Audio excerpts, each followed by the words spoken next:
हैदराबाद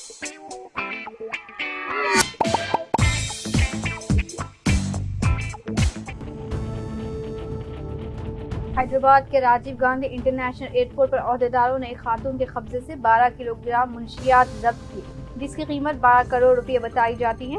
ये खातून दुबई से हैदराबाद पहुंची थी। उसके सामान की तलाशी लेने पर ये मुंशियात बरामद हुई।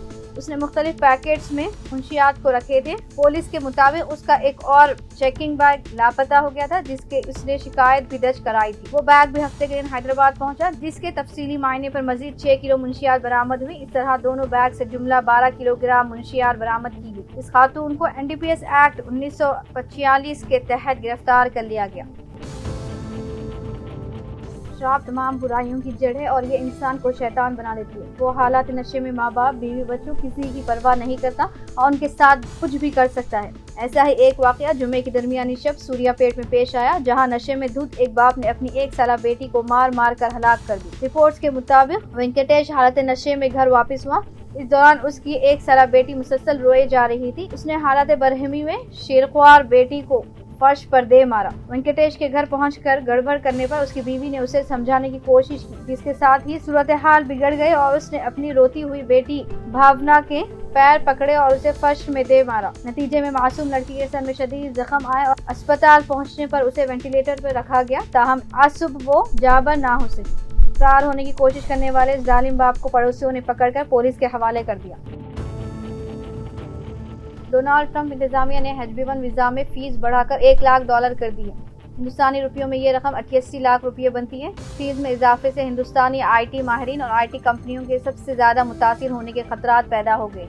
इस बारे में सजाई सिंह पार्टनर जैसे एजुकेट सॉलिसिटर्स ने इस पर अपने रद्द-ए-अमल का इजहार करते हुए कहा कि इससे हिंदुस्तानी कंपनियों के मॉडल्स और आमदनी को नुकसान पहुंचेगा। वाज़ेह है कि अमेरिकी सदर डोनाल्ड ट्रंप ने कल ही एक हुक्मनामे पर दस्तखत किए, जिसके जरिए HB1 वीजा की सालाना फीस $1 लाख कर दी गई, जबकि फिलवक्त HB1 वीजा फीस $2,000 था $5,000 के दरमियान है और वो भी आजिल कंपनी के मुलाजमीन की तादाद और दीगर अनासर पर मुनहसर होती है। आपको बता दें कि HB1 वीजा प्रोग्राम से फायदा उठाने वालों में हिंदुस्तानी सबसे ज्यादा है।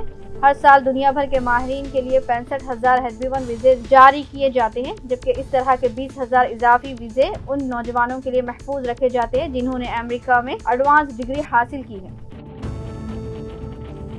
तेलंगाना से ताल्लुक़ रखने वाले तालिब इल्म मोहम्मद निज़ामुद्दीन के अमेरिका में पुलिस फायरिंग में अलमनाक मौत को लेकर अफसोस का इजहार किया जा रहा है। एक तरफ इस नौजवान की मैयत को अमेरिका से महबूब नगर लाने का मुतालिबा किया जा रहा है, तो दूसरी तरफ निज़ामुद्दीन के एक सोशल मीडिया पोस्ट ने इस बात का इंकशाफ किया कि उनके साथ काम करने के मुकाम और महल में नस्ली इम्तियाज बढ़ता जा रहा था। अपने पोस्ट में सॉफ्टवेयर इंजीनियर मोहम्मद निज़ामुद्दीन ने इल्जाम आयद किया कि EPAM और गूगल में काम करने के दौरान उनके साथ नस्ली इम्तियाज बढ़ता गया।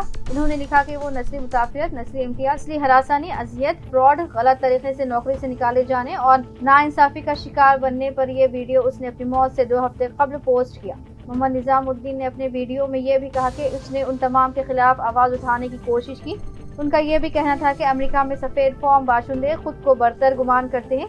ऐसे में सफेद फॉर्म अमेरिकी ज़हनियत का खत्म होना चाहिए। कंपनी वालों ने उसे गलत तरीके से नौकरी से बर्खास्त। मोहम्मद निज़ामुद्दीन को 3 सितंबर को पुलिस ने गोली मार कर हलाक कर दिया। उनके वालिद मोहम्मद हुसैनुद्दीन ने अपने फर्जंद की मैयत अमेरिका से हिंदुस्तान लाने से मरकजी वजीर खारजा से दरख्वास्त की। जुबली ज़मीनी इंतखाबात BRS उम्मीदवार को लेकर जो तजस्सुस था वो खत्म हो गया। पार्टी के वर्किंग सदर KTR ने आंजहानी रुकन असेंबली M गोपीनाथ की शरीक हयात सुनीता को पार्टी से इंतखाबी मैदान में उतारने का बाकायदा ऐलान किया है। तेलंगाना भवन में एरागड्डा डिवीजन कारकुनों के इजलास से खिताब में इन ख्यालात का इजहार किया गया। KTR अभी तक ज़मीनी इंतखाब की तैयारियों के इजलासों में आंजहानी रुकन असेंबली की शरीक हयात को अपने साथ रख रहे थे। आंजहानी कायद के अरकान खानदान का साथ देने की पार्टी कारकुनों से अपील कर रहे थे, मगर जुमे को मुनक़िदा इजलास में आंजहानी रुकन असेंबली की शरीक हयात को उम्मीदवार बनाने का ऐलान किया है। BRS के वर्किंग प्रेसिडेंट ने खिताब करते हुए कहा कि असेंबली इंतखाबात में रियासत के नताइज एक तरफ थे, मगर ग्रेटर हैदराबाद के अवाम ने BRS पार्टी पर अपना भरोसा जताया है। ग्रेटर हैदराबाद को आलमी सतह पर तरक्की देने पर अवाम ने तमाम हलकों पर BRS को भारी अक्सरियत से कामयाब बनाया है। مخالفین کی جانب گمراہ کن مہم چلانے کے باوجود اسمبلی حلقہ جوبلی ہلز کے عوام نے BRS کے امیدوار ایم گوپی ناتھ مسلسل تیسری مرتبہ بھاری اکثریت سے کامیاب بنایا ہے۔ ناسازی صحت کے باعث وہ ہمارے درمیان نہیں رہے، مگر ان کی خدمات کو جاری رکھی جائے گی۔ BRS پارٹی ضمنی انتخابات میں ان کو شریک حیات سنیتا کو امیدوار بنایا جائے گا۔ انہوں نے اسمبلی حلقہ جوبلی ہلز کے عوام کو انہیں آشیرواد دیتے ہوئے بھاری اکثریت سے کامیاب بنانے کی اپیل کی اور کہا کہ آن جہانی قائد کے جو بھی ادھورے کام ہیں وہ ان کے شریک حیات پورا کرے گی، وہ بھی اس حلقے پر خصوصی توجہ دے گی۔ ریاستی حکومت نے ایک فیصلہ کرتے ہوئے ریاستی سیکریٹریٹ کو ڈرونز کے لیے نو فلائی زون قرار دے دیا۔ اس فیصلے پر کئی گوشوں نے حیرت کا اظہار کیا ہے۔ کہا گیا ہے کہ سیکریٹریٹ کے اطراف نو فلائی زون کی علامت لگانے کے لیے احکام بھی جاری کر دیے گئے ہیں۔ احکامات کے مطابق قوانین کی خلاف ورزی کرتے ہوئے سیکریٹریٹ کے اطراف ڈرونز اڑانے والوں کے خلاف قانونی کارروائی کی جائے گی۔ حالیہ گنیش وسرجن جلوس کے دوران سیکریٹریٹ کی تصاویر وائرل ہونے کے بعد یہ احکام جاری کیے گئے ہیں۔ سماج کے مختلف طبقات نے اور خاص طور پر سوشل میڈیا صارفین نے نو فلائی زون نافذ کرنے کے حکومت کے فیصلے پر حیرت کا اظہار کیا۔ چیف منسٹر ریونت ریڈی نے کہا کہ پارٹی انحراف کے مسئلے پر BRS قائدین کا موقف واضح نہیں ہے۔ میڈیا کے نمائندوں سے بات چیت کرتے ہوئے چیف منسٹر نے کہا کہ انحراف کے سلسلے میں BRS قائدین متضاد بیانات دے رہے ہیں۔ انہوں نے کہا کہ اسمبلی میں ہریش راؤ نے کہا کہ پارٹی ارکان کی تعداد 37 ہے، جبکہ KTR نے 37 کی تعداد سے اختلاف کرتے ہوئے نئی تعداد بتائی ہے۔ انہوں نے کہا کہ گھر آنے والے شخص کو اگر کھنڈوا پہنایا جائے تو اسے پارٹی سے انحراف کہا جائے گا۔ چیف منسٹر نے دراصل BRS ارکان اسمبلی کے ساتھ ان کی تصاویر پر وضاحت کی، جن میں ارکان اسمبلی کے گلے میں کانگریس کا کھنڈوا موجود ہے۔ اسپیکر کو یہ تصاویر BRS کی جانب سے پیش کرتے ہوئے انحراف کا دعویٰ کیا گیا۔ چیف منسٹر سوال کیا کہ گھر آنے والے شخص کو کھنڈوا پہنانے کا مطلب انحراف نہیں ہوتا۔ چیف منسٹر نے کہا کہ مجالس مقامی کے انتخابات کے انعقاد کے بارے میں تاحال کوئی فیصلہ نہیں کیا گیا ہے۔ مسلمان طبقات کو 42% تحفظات سے متعلق 3 بلز صدر جمہوریہ کے پاس زیر التوا ہے۔ صدر جمہوریہ کی جانب سے فیصلہ کرنے کی مہلت کا معاملہ سپریم کورٹ میں زیر دوران ہے۔ اس سلسلے میں سپریم کورٹ کے فیصلے کا انتظار ہے۔